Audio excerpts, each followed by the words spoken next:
program.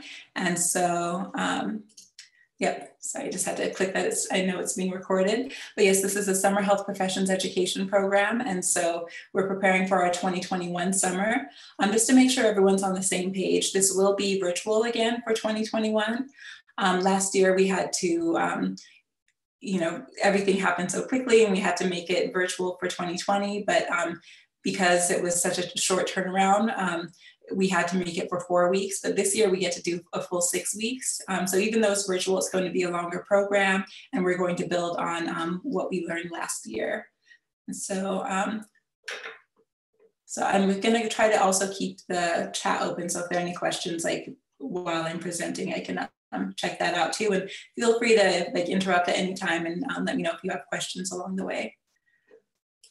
So an overview of the program. So it's a free 6-week summer enrichment program. And for our dates here at the Iowa site, we're going to be running from June 7th to July 16th, 2021. And so we'll share that date. We'll continue to share it. So if you didn't write it down, we'll make sure that we let you know. And so it's for 80 underrepresented students who are interested in the health professions nationally. So we're at 12 sites across the nation. And so, we're one of the Midwest sites. Nebraska is also a Midwest site. I will take you to the National Program Office's website later on, so you can see how to navigate that and see what schools are in your region.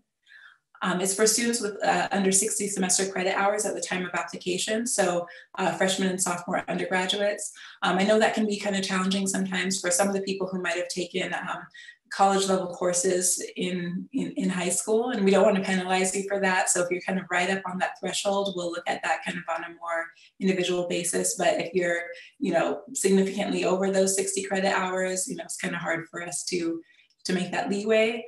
But that's something to consider when you're submitting your application too. All right, and so for the 80 students that we accept, there are 40 that are in the medicine track, 20 in dentistry, 10 in pharmacy, and 10 in public health.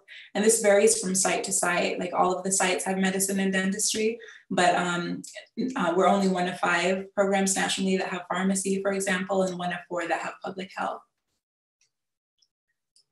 So just a brief overview of what the curriculum looks like during a typical summer. So each person's going to be taking a basic science course, and that might be anatomy and physiology, organic chemistry, or physics. And these aren't courses that you're going to be taking for credit, but say you end up having, anatomy and physiology that fall or that next spring semester, it's something to kind of lay that groundwork. And so, sometimes when you take a class, they'll say, look to the left of you, look to the right of you, someone might not be here, that sort of thing. I don't know if they still do that anymore. They used to do that in my day and it was horrible. But so we'll make sure that you get that good foundation so you'll be prepared for those classes later on in your health professions careers. We also provide introduction to healthcare opportunities panels.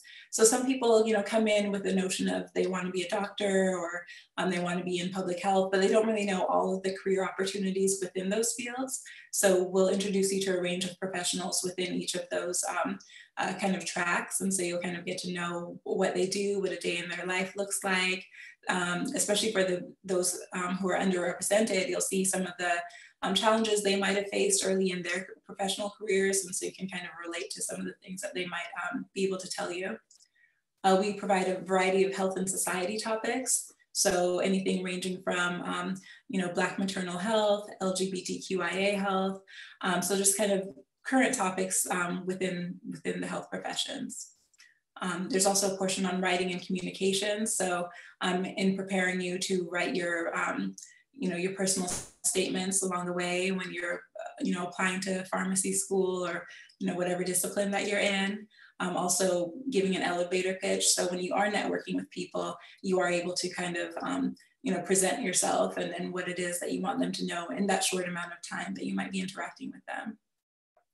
A significant amount of time is also spent on financial literacy, which some people think, this is a health program I'm doing for the summer. Why is there so much on financial literacy?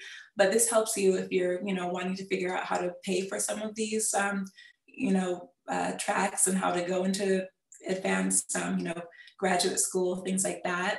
It does take a lot of money. And especially if you are coming from, say a first generation background or some, background where you might not have, this big trust fund behind you. You know, this kind of shows you how to pay for these things, and some of the maybe fellowships to look for, things like that, scholarship opportunities.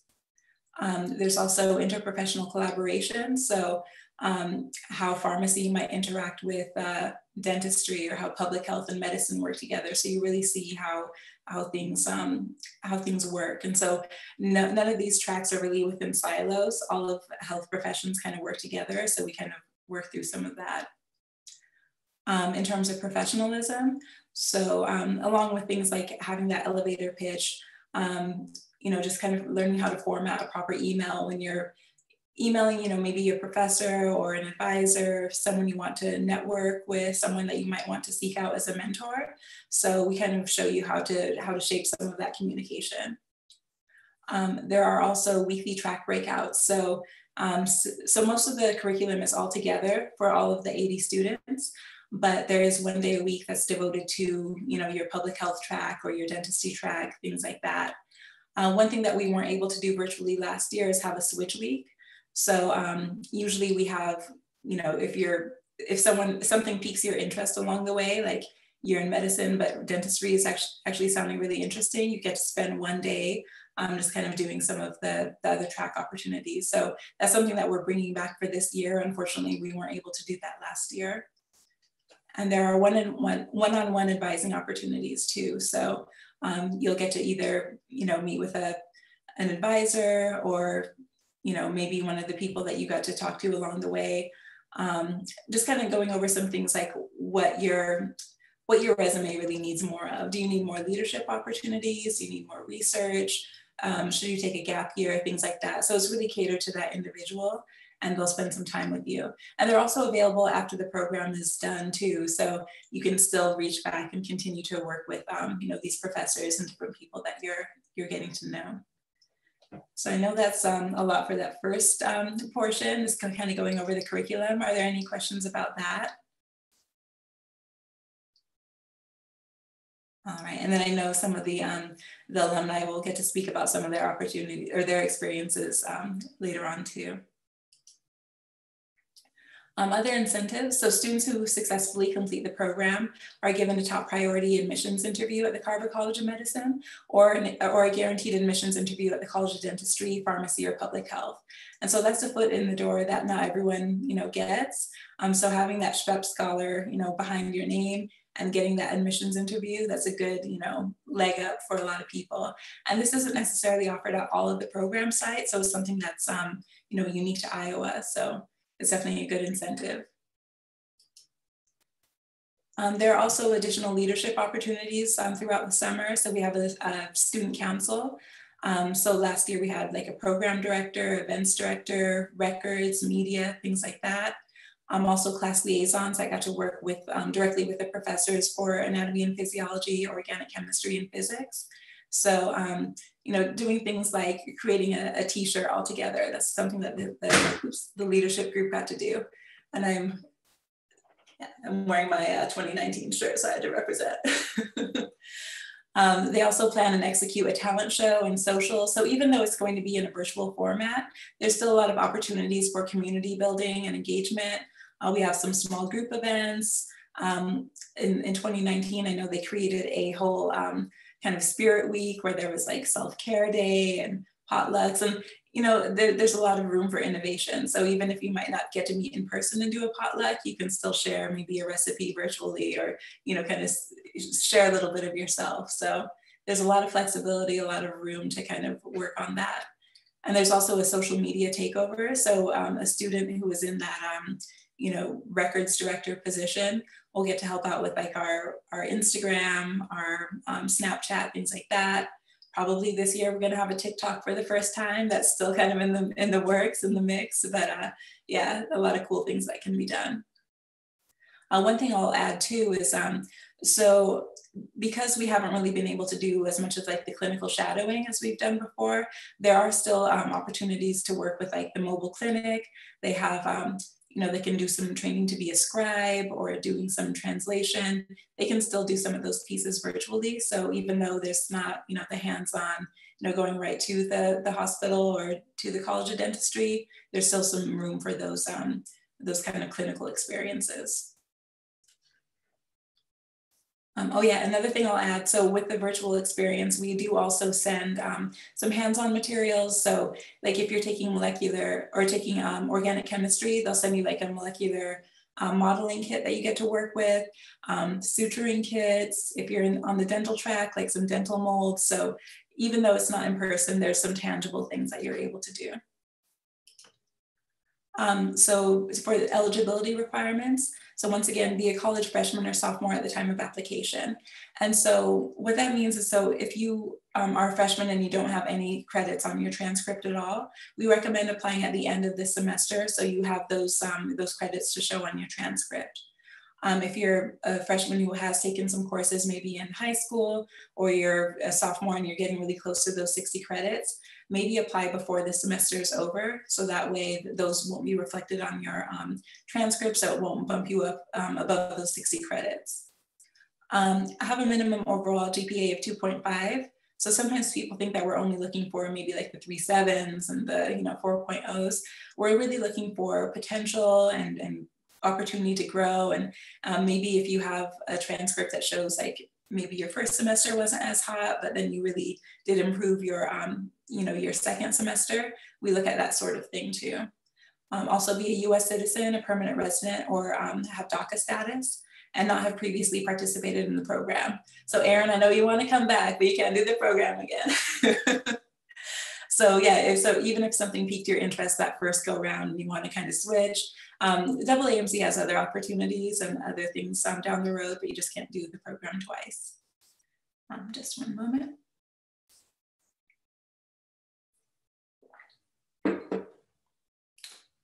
All right, so other considerations. So being racially or ethnically underrepresented in health professions is something that we're typically looking for, but it's not the sole requirement.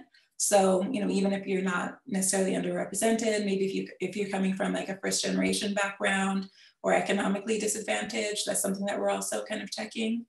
Or if you've demonstrated an interest in issues affecting underserved populations. Oh, and I'm seeing here, someone's a transfer student from Kirkwood.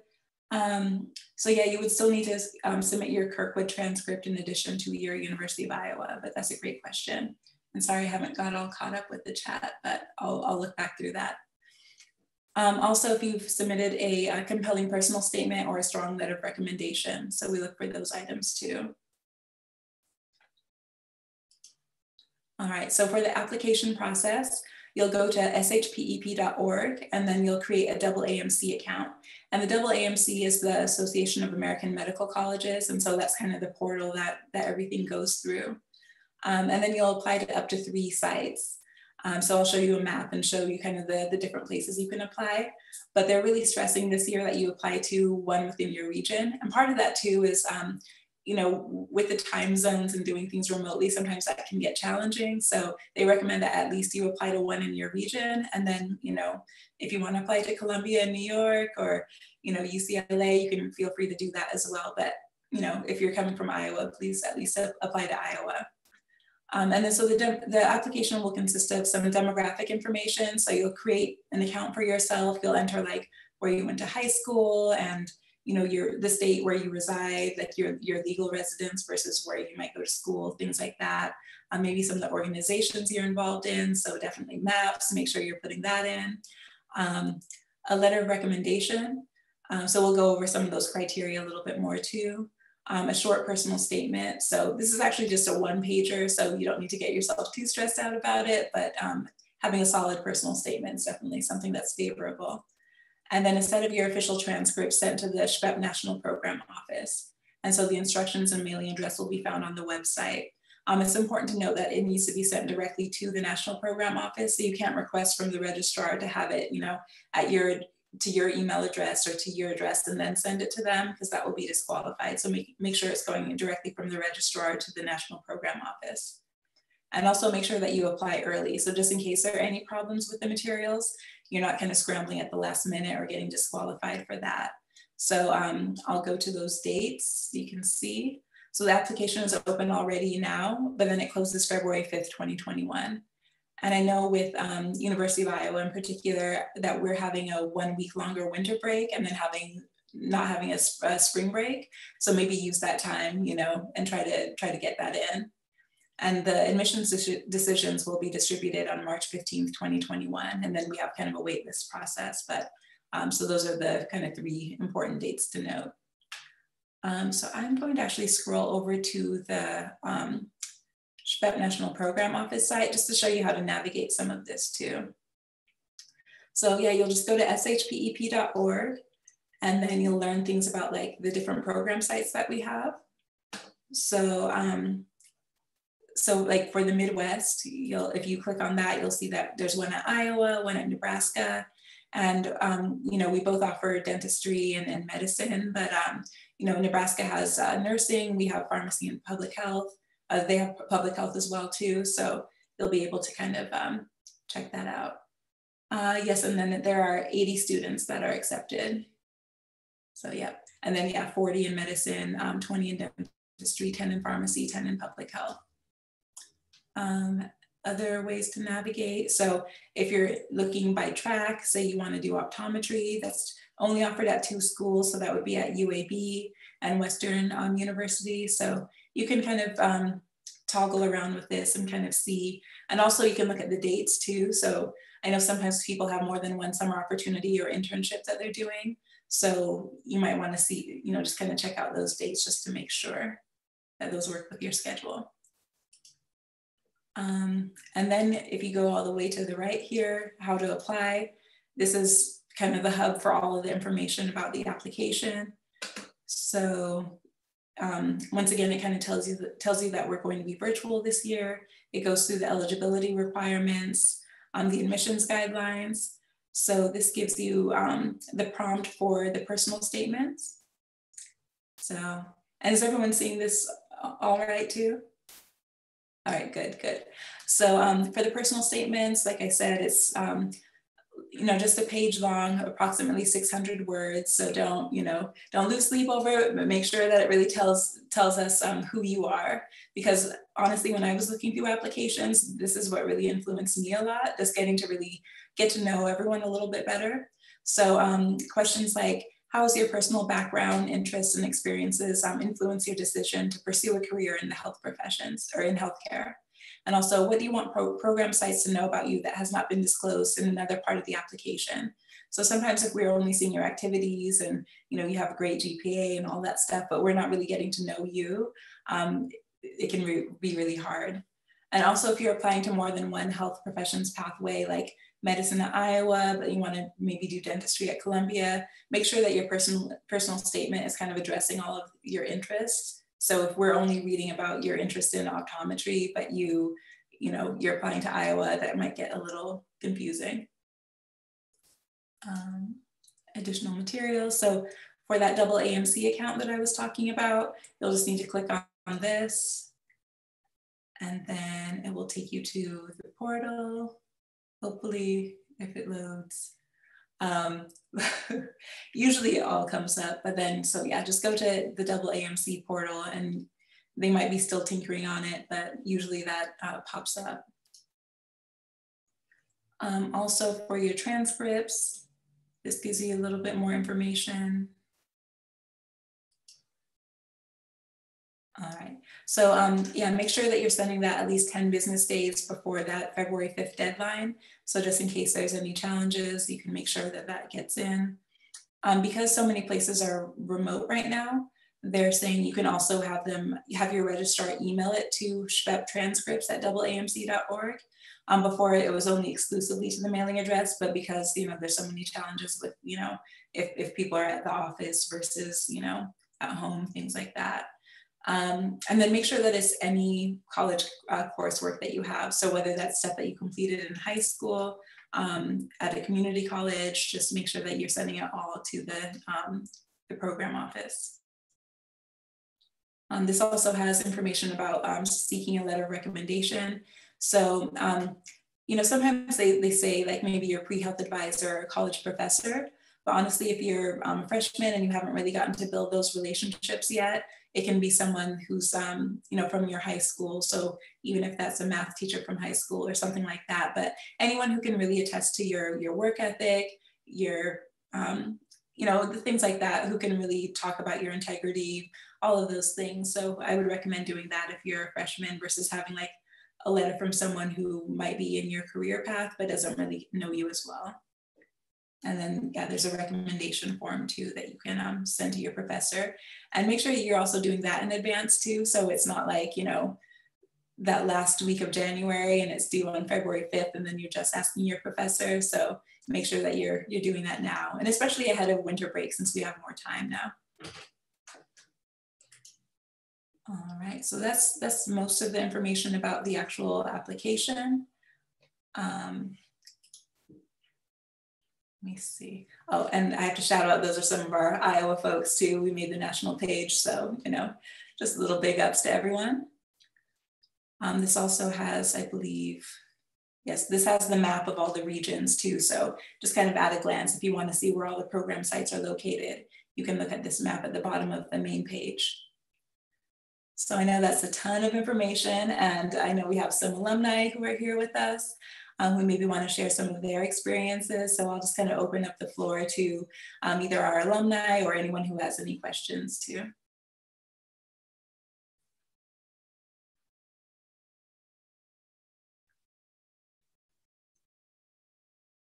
So if there are no questions, does anyone, maybe we'll start with Adamari because she was part of the class of 2020 and got that virtual experience. And so I know that might be a deterrent for some people, but you know, you seem to have done great, you're flourishing. So yeah, do you want to share anything with, you know, with some of the other MAPS members about your experience last summer? Yeah, absolutely.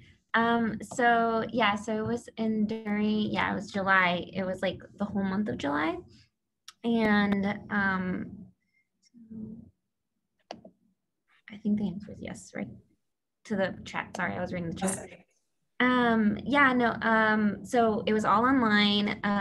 It was, you had basically kind of like the way it was structured was we started around 11 o'clock and you had, for about an hour, you had your whatever science course you picked. I picked organic chemistry. And those molecular model kits came in so handy. I didn't have to buy them because I'm taking orgo now. So yeah, that was really great. I did it here in Iowa. So, or not here in Iowa, but I did it for Iowa. It was really great. I liked it. We had Dr. Malouf. She's typically in charge of the chemistry labs. So she was awesome. Loved her. Love her actually, because she's just great. And really prepared me for the first, for the foundation, because that's really essentially what you're doing. You're getting the foundation for orgo. And so that was really great. My first exams, I was just like, yes, it's pretty much review. So it was really great. Everything else, I loved hearing from the guest speakers. So inspirational. Some stories, I was just like, wow, you feel like sometimes, I think as a minority, as a first-gen student, with all of those things, you kind of feel like, not to sound dramatic, but there's so many obstacles and so many struggles you go through, and you just sometimes really don't believe in yourself. At least personally for me, sometimes I don't, or there's that, and you learn about the imposter syndrome. Sometimes you're like, do I even have it? How did I even get this? Maybe it was a fluke. But it's having these guest speakers, having people like Monique, having these having Dr. Martinez, having, those one-on-ones, both with your peer mentors and other people to talk with. It's really great hearing that you're not the only one dealing with this, but then there's also people who believe in you, and they're like, no, we picked you for a reason. It's out of the thousands and thousands of students who apply for it, they picked 80 students to do it. And so them kind of I guess opening your eyes, right? It's really nice knowing there's people who believe in you. So you believe in yourself, and yeah, online, it was a little tight, you had to get adjusted to it just a little bit. But having those weekly meetings, it was nice because you kind of had more of that one-on-one, and it didn't feel like just faces on a screen. You had more time to communicate and kind of just talk about things that you've heard from during the week, and talking to people who are like, yeah, no, I totally related with that, right? And making connections. And it really helped having, like, we had group chats, we had Snapchat group chats, we had other group me chats, kind of just like talking with one another. We're like, oh, wait, I'm so confused. Are we all having trouble? And so it was really nice because we had people from like Puerto Rico, from Guam. Oh my God, the scenery they were showing us, beautiful. But yeah, so it was awesome. I liked it. I actually enjoyed it. I thought I wasn't gonna like it because it was online, and I was like, it's something to do over the summer, but I loved it. I loved everything about it. So yeah. Well, thank you. That's always good to hear that you had a good experience with it. And yeah, we are able to kind of build on what we learned from last year too. So like we're having our first morning class like 10:30 till 11:30, but then we're having like a half an hour break before that first lecture and having these half an hour breaks in between each thing just to kind of make sure that there's more space and time, because I know sometimes last year we tried to have these hours, but then things just kind of ran together and there's a lot of Zoom fatigue that could happen. So we totally acknowledge that. And then the small groups we're having kind of closer to the, like, we're having that like within that day, like within the block. So it's not like, you know, you have to come back at like, you know, 5 or 6. So we made some tweaks, but yeah, thanks for being so flexible with us. Yeah, and is there anyone else who kind of wants to share some of their experiences? Yeah, I can share mine. So I was a part of the 2019 class of SHPEP, so it was in person. So we would have our individual science classes in the morning. Then after that, we all come back together into one big group. So it doesn't matter which track you choose. We all have the same schedule and all have the same lectures. One thing that I really liked about SHPEP is that it really does give you, I wouldn't say like an upper hand, but like it gets you ahead of the game, because there's so much information that goes into this program. Like I said, there's like multiple lectures every single day for 6 weeks. So you really do learn a lot. One thing that I thought was important about SHPEP was how it teaches you the good side of healthcare, but it also teaches you the bad side of healthcare, like implicit bias and health equity and all that.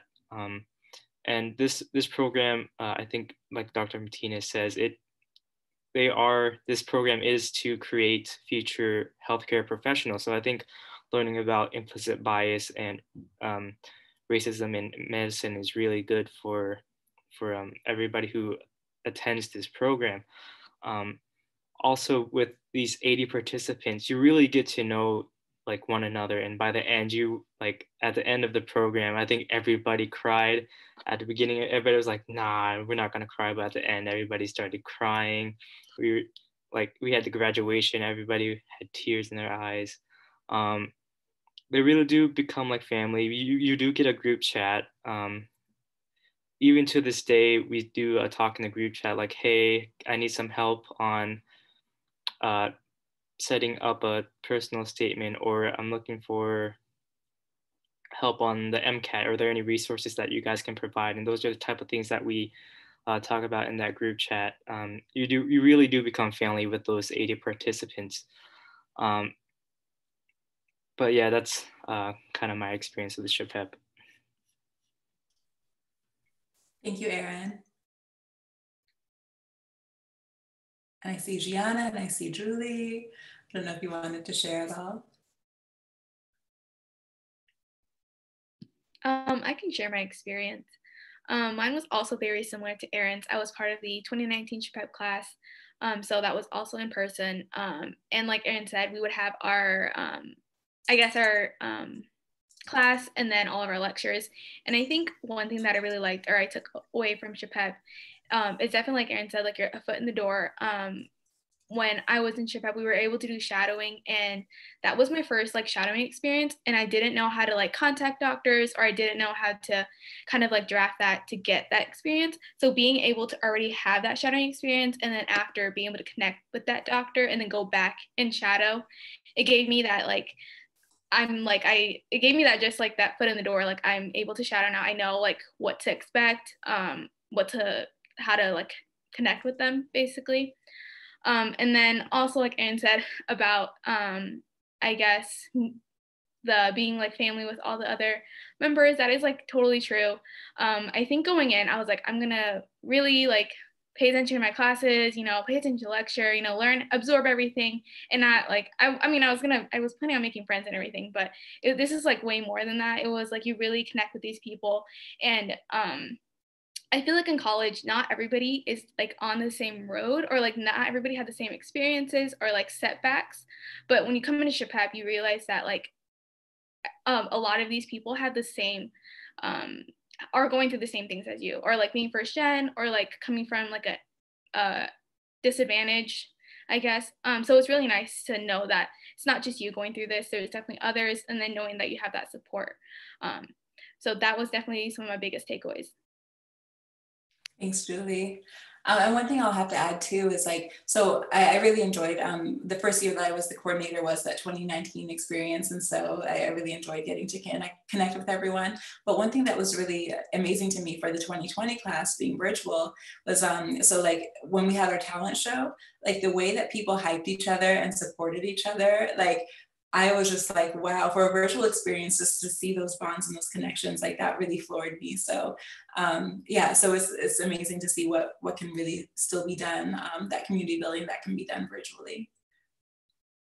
Yeah, Gianna, did you want to share? Yeah, I was also part of the class of 2019, and it was like every week, every day, we went through our daily schedule. But besides for that, it was like bonding. Like when we weren't in our schedule, we were all hanging out, we were on 2 floors, so we were going between the 2 floors and watching having movie nights, doing fun things and really getting to know each other. And then weekends too, I know Monique would always send out like what's happening in Iowa City and stuff like that, just to make it more interesting and really fun. And not only did you like meet new people, but you also like got out there and like got new information, and were able to meet like doctors and other like health professionals and they also stress in SHPEP, I remember like the importance of networking. So it really like helps you like push yourself out there. Yeah, thank you. And then the great thing too is like a lot of people who are the doctors and who are, you know, working at UI Healthcare have done this program too. So this program has been around since 1989. It kind of has gone through different iterations, but Dr. Denise Martinez, who's the associate dean, well, I'm sure MAPS has met with her like tons of times. You guys know Dr. Martinez, but she did the SHPEP program herself at University of Washington.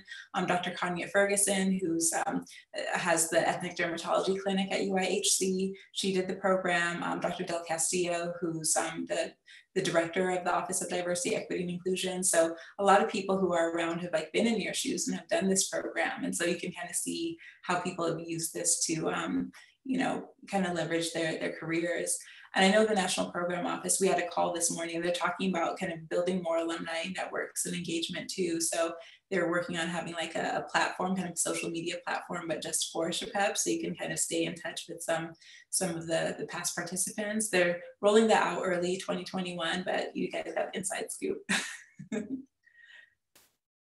Is there anyone else that I missed from our, oh, Luis, I know you're an ambassador. Do you want to say anything?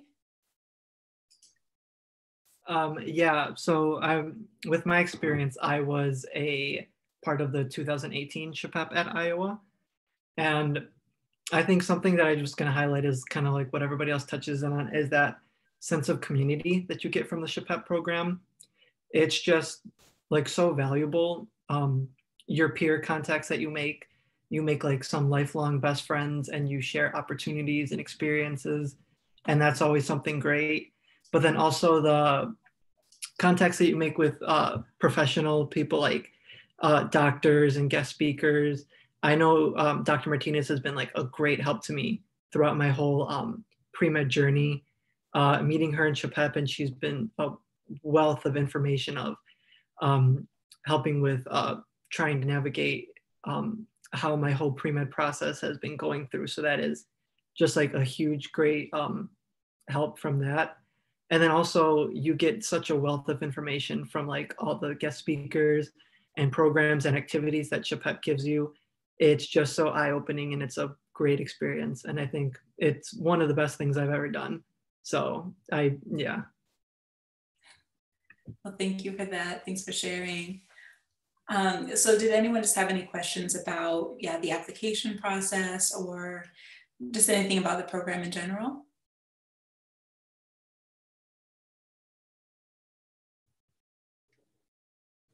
All right, well, let me just get to this screen real quick that has, so this has my contact information. So yeah, that's my name, my email address, the number where you can reach me, also the University of Iowa SHPEP site, the national site that you'll probably use the most to kind of navigate some of those application questions. We're on IG, SHPEP_Iowa, and then also on Facebook at SHPEP Iowa. And then I'll also give you kind of a backup email address too. So I'm actually going to be taking leave after December 18th for a little bit. I'll be back in March, but there's another email address I can give you too if you have any questions while I'm out. Oops.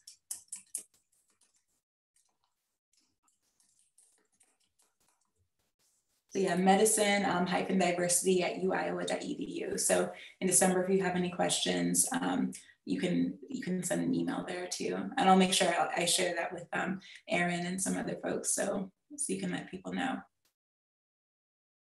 Yeah, anything else for me before you, I know you have another item for this evening.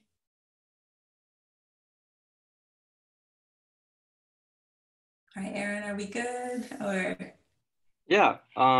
So a big thank you for Monique for coming in and talking to us about SHPEP today. Thank you very much. Also, thank you to our student panelists who came in to talk as well. And a big thank you to everyone else as well, because break is coming up. So thank you so much for tuning in to our SHPEP session. I also know that some of you guys also have an exam coming up later tonight as well. So thank you for tuning in.